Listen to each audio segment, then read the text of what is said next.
In this section, we're now going to work on the combat mechanics so we can get the enemies attacking the player and the player can attack the enemies. We're going to start with the melee combat for the enemies to begin with.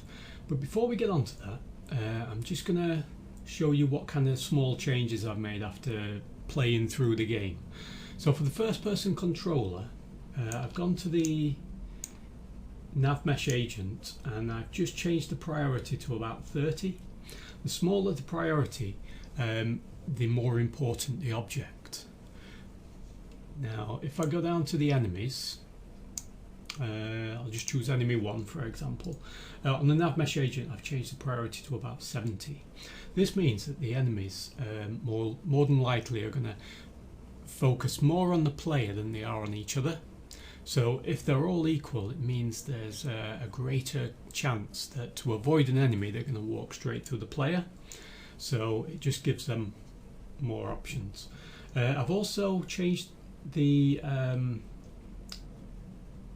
chase speed from different enemies. So each enemy has a different chase speed and it just gives it more variation. Okay, so it makes it more competitive.